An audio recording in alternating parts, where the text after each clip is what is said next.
Well, I can't hide it, can't fake it. It's been a rough morning for me. I was asked by a couple members of our staff to sit in this morning when the Family Faith Formation group met the adults. Let me back up. When we have a Family Faith Formation program for our children, there is an opportunity for the adults to gather together. 10, 11 together. 10, 11, 12 adults. And they meet and they discuss issues. Well, the focus of this morning's meeting was the crisis in the church, and as I said, a couple of my staff members felt that it would be important for me to sit and just listen. We had on this very subject, and we're going to have another one this afternoon at 12:30. But the one this morning just really hit me. Not that the other ones didn't. And it left me unable to preach. So I'm going to share a couple of thoughts with you. What I heard last night and what I heard this morning, and I'm sure I'm going to hear it this afternoon, was people sharing their pain, their hurt, their anger towards the church. And what struck me is how well indoctrinated the leadership of the church, has been in making you believe that we are the church. And that you're part of our church. Whereas in reality, it's just the opposite. You are the church. You are the people of God. But we've set it up in such a way that you feel that you are here under our authority. And we put things in place that reinforces that way of thinking. So what struck me, and I've shared this with you before, but I just have to keep telling you this. We're going to need a revolution in order for our church to survive, really become the church of the people of God. And this revolution is going to have to be led by you. You cannot expect us to do it. Either consciously or subconsciously or unconsciously, there's no way we're going to give up. That comes with being leaders in the church. There's no way we're going to do that. And so part of the task, if we're going to survive, and I believe we are, because Jesus Christ told us that we will continue to exist as his followers until the end of time, but we don't necessarily have to exist like this. We can become something radically different. But if that's going to happen, you have to make it happen. And one of the ways I believe, there's all kinds of things we have to do, but to do it is stop seeing us as the church.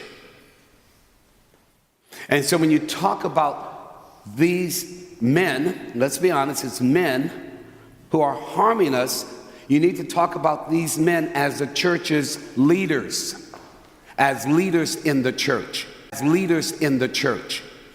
Don't give them the full designation of being church. And that sounds like it's insignificant, but it's not.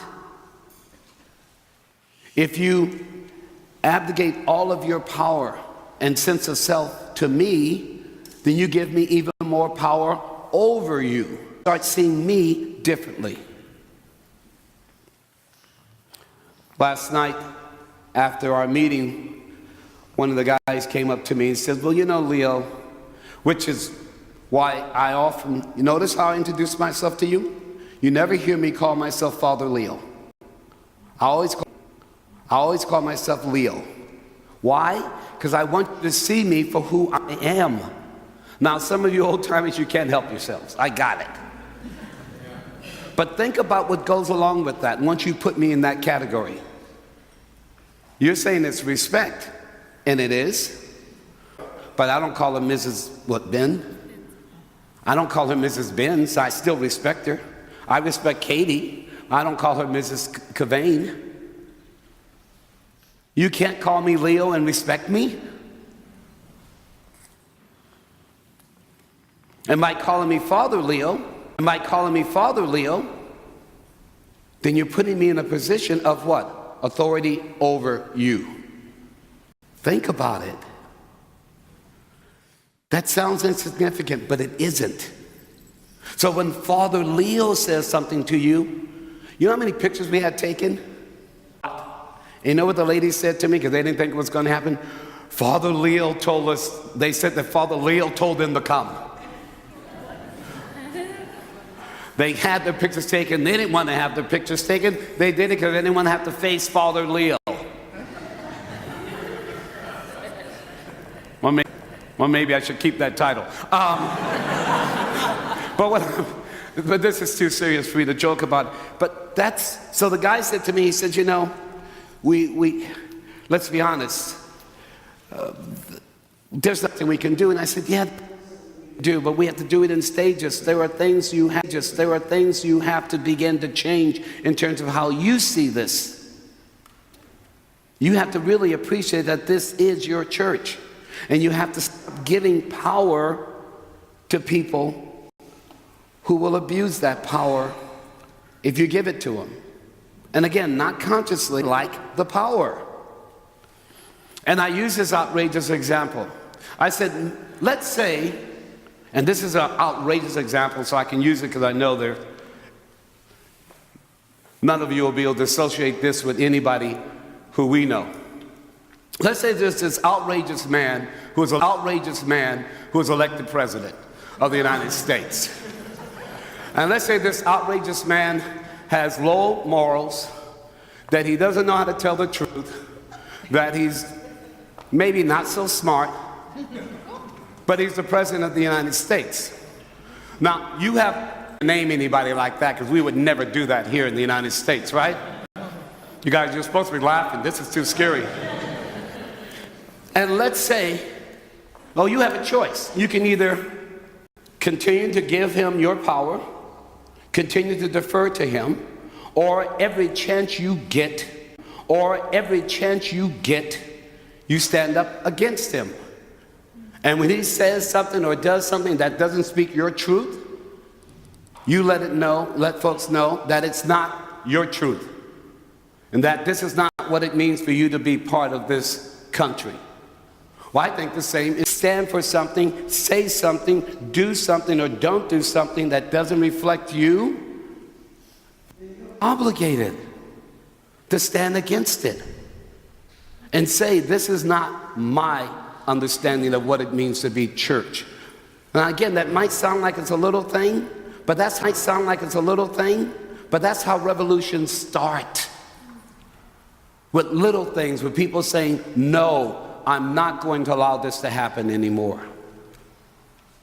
After listening to this morning's session, my heart is just so heavy to think, and at the same time, I'm so humbled to think that some of you would still take a chance.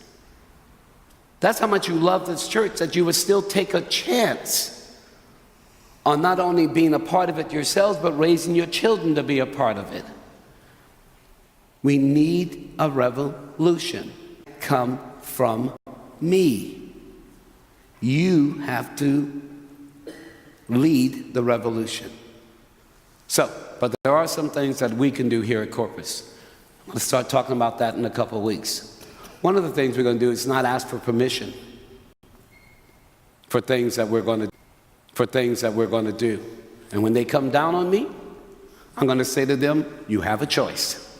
You can remove me, but I'm telling you, removing me is not going to solve the problem. We're going to start doing things without asking their permission. That right there will begin to change. And then we have to think of more radical changes.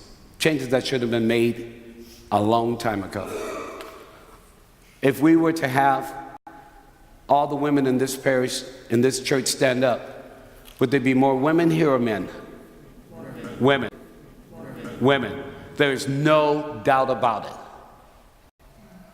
And yet and still, the only voices of authority you hear in this church is men. Think about how messed up that is. Especially those of you who are wise. Think of how many dumb husbands you've had to educate. Well, Teresa's looking away. Maybe not dumb, but we're a little slower off. Yeah, okay, we're a little slower, right, Sandra? My brother's a little slower. Okay, Dana, I'm sorry, I shouldn't have gone there.